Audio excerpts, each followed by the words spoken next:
Bonjour les balances et bienvenue pour cette lecture pour le mois d'août 2021. Donc j'ai finalement décidé de faire un tirage par signe pour ce mois d'août. Vous voyez qu'il est différent de d'habitude, donc le format est un peu plus court.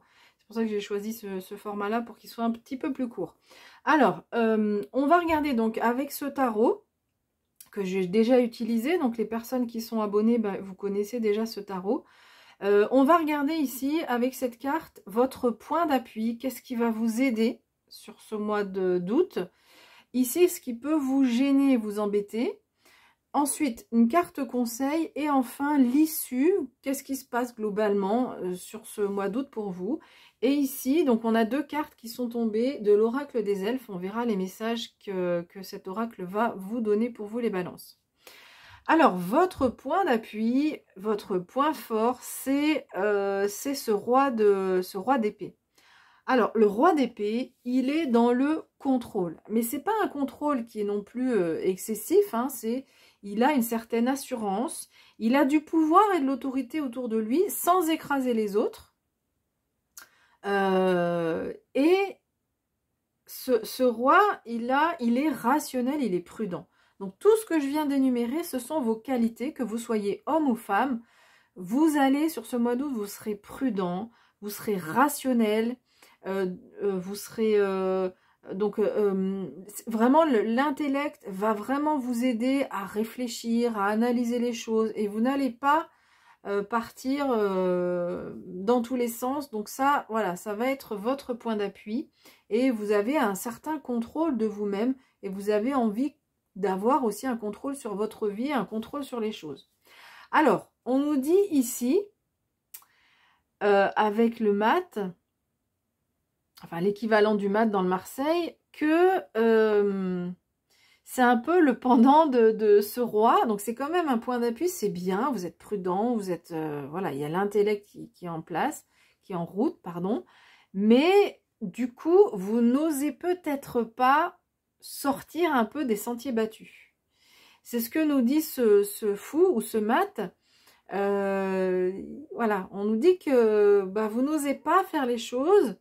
Et dans le conseil, on a ce roi de bâton qui est un peu à l'opposé de ce roi d'épée parce qu'on voit qu'il a le feu intérieur. Donc, je vais vous montrer cette carte, je la décris et puis après je mets en lien le message que j'ai reçu, qu'on reçoit ici avec les cartes. Donc ce roi de bâton, on voit qu'il a le feu intérieur. Donc le feu sort des mains, il a même un dragon en fait à l'intérieur de lui. Hein. Je ne sais pas si vous voyez bien la carte, mais donc il a un dragon à l'intérieur de lui et il est passionné, il a envie d'aller de l'avant, il aime faire les choses et il aime...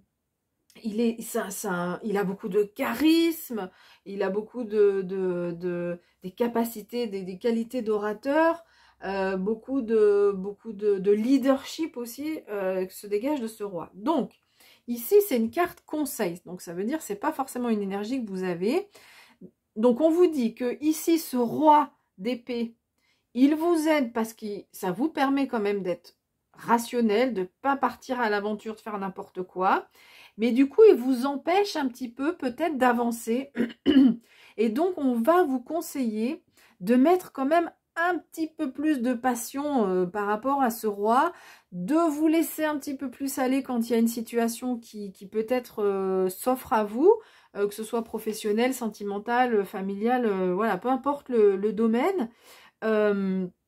Et de laisser un peu sortir ce feu intérieur qui est potentiellement là chez vous, hein, parce que ça va vous aider à saisir peut-être cette opportunité pour laquelle vous avez l'impression de, si vous saisissez cette opportunité, vous allez vous dire, oulala, mais là je me jette à l'aventure, je pars dans l'inconnu, mais j'ai pas envie, moi j'ai envie d'être dans le contrôle. Mais voilà, il y a quand même une opportunité et on vous dit que si vous arrivez à faire ça, alors, encore une fois, chacun garde son libre arbitre. Vous avez ici des conseils sur des choses qui peuvent peut-être arriver pour certaines personnes. Peut-être ça n'arrivera pas pour toutes les balances. Mais là, il y a des messages pour certains d'entre vous ou certaines qui regardaient la vidéo. Et donc, ça c'est des choses qui peuvent arriver. On garde toujours notre libre arbitre, bien évidemment. Alors, les cartes nous disent que si on arrive quand même à mettre un peu plus de passion et saisir peut-être cette opportunité qui arrive en restant quand même prudent, hein, l'idée, c'est pas de tout quitter, de tout plaquer, on n'en est pas là. C'est simplement par rapport à cette opportunité-là, il y a quelque chose qui s'offre à vous et on va vous demander d'ouvrir un peu la porte avec un peu plus de passion pour peut-être saisir cette opportunité, pour partir sur peut-être un chemin qui est en train de se dessiner. Et si vous faites ça, on vous dit que votre roue de la destinée est en train d'avancer. Alors, c'est une carte, on peut pas dire que si l'événement est super positif ou s'il est négatif. En tous les cas, c'est un événement qui est utile pour vous faire avancer. C'est un élément qui, de toute façon, même si vous le ressentez pas forcément de façon agréable, mais de toute façon, pardon, c'est un événement qui vous fait avancer dans votre destinée. C'est vraiment la roue de la destinée ici qui s'enclenche, qui se met en avant pour vous sur ce mois d'août. Donc voilà les conseils qu'on a. Donc vous verrez un petit peu comment ça se présente pour vous sur ce mois d'août. Alors, on a deux cartes ici avec cet oracle, l'oracle des elfes. Donc, deux messages qui sont assez différents. Le premier, c'est comme s'il y avait dans l'éther une oreille qui écoute, tu n'es jamais seul. Donc, l'éther, bon, le monde spirituel, le ciel, le cosmos, après, chacun utilise les mots qu'il veut. Mais cette carte, elle vous indique que vous n'êtes jamais seul. Peut-être que par rapport à ce qu'on a dit précédemment, s'il y a une opportunité, quelque chose qui s'ouvre là pour vous, d'être à l'écoute de votre intuition et puis d'interroger vos guides. Si vous avez des réticences, des inquiétudes, vous vous dites non mais moi je veux rester quand même dans mon confort, dans le contrôle, dans la maîtrise des choses, et ben si vous avez des questionnements par rapport à cette opportunité, n'hésitez pas à demander à vos guides comment, par exemple, tout simplement, alors, si vous vous souvenez de vos rêves, par exemple, le matin, eh bien, le soir, vous posez la question à votre guide, et alors moi, ça n'arrive pas la nuit même, c'est en général la nuit suivante que j'ai des réponses dans les rêves, voilà. Ça peut être par des synchronicités, vous posez une question, et puis au moment où vous posez la question, vous entendez la télé ou la radio, et vous avez un oui ou un non, par exemple. Et ça répond à votre question. Voilà. Donc ce genre de choses, soyez à l'écoute, ou faites, ça peut être aussi simplement faire des prières. Demandez au monde spirituel de vous aider par rapport à cette situation. Et puis, deuxième carte, toutes les époques de la vie possèdent leur propre beauté. Alors là, on pourrait disserter pendant longtemps sur cette phrase. C'est un peu ce que moi, c'est comme ça que je comprends cette carte. Ça nous ramène un petit peu au message qui est donné ici avec cette roue de la destinée. C'est-à-dire que, moi, je vois deux choses avec cette carte. Que d'une part, que l'événement soit, qu'on vive l'événement de façon agréable ou désagréable, finalement, cet événement va nous permettre de progresser et d'avancer. Donc ça, c'est la première des choses. Et puis, c'est aussi une carte qui aide, je trouve, quand on traverse des périodes difficiles. C'est rarissime que sur une journée, on n'ait pas un moment où on se sente quand même bien, où il nous arrive quelque chose d'agréable. On voit un enfant rigoler, on entend quelqu'un dire une blague à la radio, et du coup... Et bien du coup, même dans les périodes un peu sombres, on arrive quand même à trouver des éléments qui nous font du bien. Voilà, c'est comme ça aussi que je comprends cette carte. En tous les cas, moi, ça me parle aussi par rapport à ce que j'ai vécu et comment je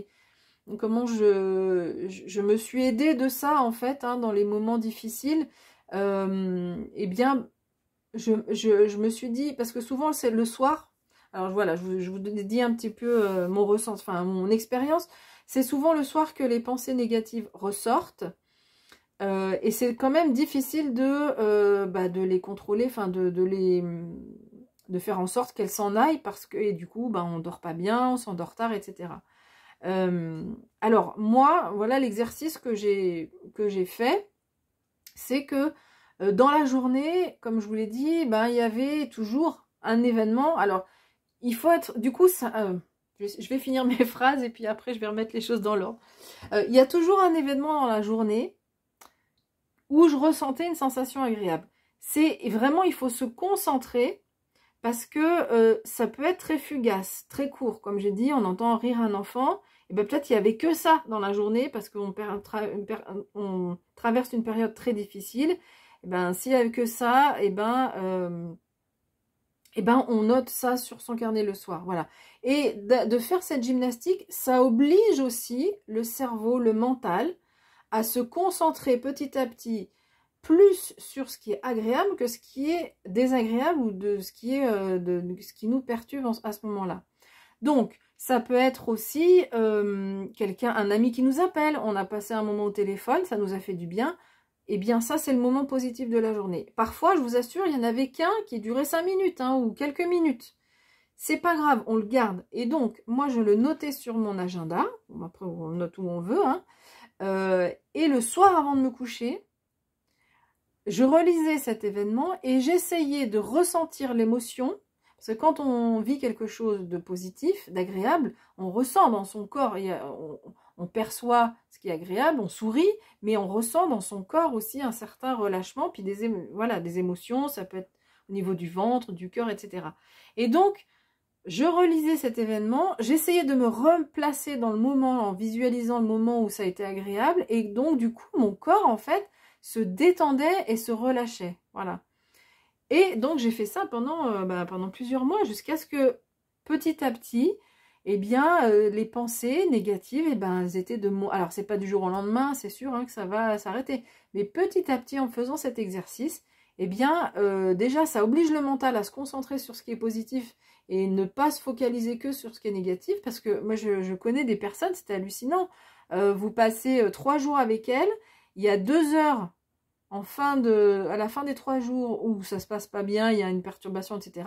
Ah ben, le week-end était pourri, était nul et était raté. Mais alors que pendant 3 jours, pendant tout le reste du temps, tout était beau et positif. Et donc c'est ça en fait, c'est parce que notre mental, il a tendance à nous embarquer. Après, ça dépend aussi des mentalités des uns et des autres. Hein. Voilà, si on est plutôt positif. Plutôt pessimiste, plutôt optimiste, voilà, bon bref. Mais notre mental, parfois, a tendance à nous embarquer comme ça dans nos pensées négatives. Et donc, c'est une gymnastique pour lui montrer déjà qu'il y a des choses positives qui arrivent dans la journée. Et petit à petit, il y en a de plus en plus. Et puis, surtout, le soir, plutôt qu'être dans cette ambiance de marasme, eh bien, ça permet de ressentir, de se sentir bien dans son corps avant d'aller se coucher et de s'endormir et de retrouver petit à petit le sommeil sur des notes plus positives. Voilà, j'étais un peu longue, je suis désolée. Voilà, j'avais envie de partager ça avec vous. Mon expérience de vie, peut-être qui pourra vous aider. Voilà. Bon, et bien écoutez, je vous souhaite de passer un très bon mois d'août et puis je vous dis à bientôt.